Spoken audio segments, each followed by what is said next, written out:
Welcome to part 2 of why I argue that the letters to Timothy and Titus are not pastoral epistles. Let's get into it. We already established that preacher in Scripture seems to be synonymous with evangelist, and we found out that Timothy is an evangelist based on verse 5 here. And if you back up just to verse 2, Paul instructs him with this imperative, preach the word. Preaching evangelism.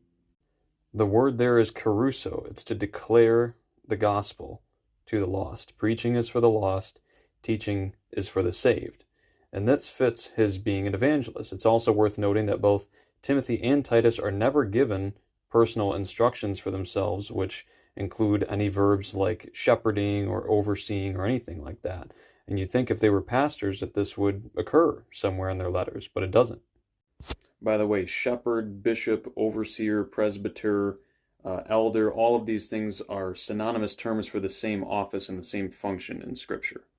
While on the topic of these titles, Paul, you'll notice if you read Scripture, never once used these kinds of things to identify himself, not even when addressing the Ephesian elders in Acts chapter 20. Instead, he calls himself primarily an apostle, a preacher, and a teacher. The only people in the New Testament called elders are Peter and John. 1 Peter chapter 5, verse 1, "The elders which are among you I exhort, who am also an elder." 2 John 1, "The elder unto the elect lady."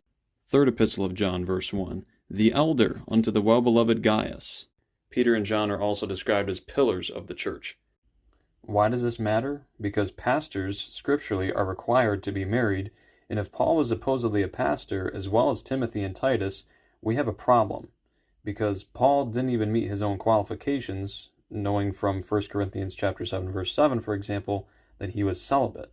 And he gives the qualifications of an elder here in 1 Timothy chapter 3. He says, "This is a true saying, if a man desire the office of a bishop, he desireth a good work. A bishop then must be blameless, the husband of one wife, vigilant, sober, of good behavior, given to hospitality, apt to teach, not given to wine, no striker, but not greedy of filthy lucre, but patient, not a brawler, not covetous, one that ruleth well his own house, having his children in subjection with all gravity." Why?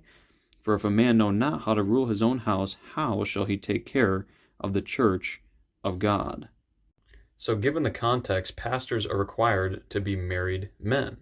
Contextually, it makes sense that a man who's going to lead and take care of the bride of Christ and the household of God should be someone who already has experience in taking care of a bride in a household, just like how David was a shepherd of sheep before becoming king. Stay tuned for part 3.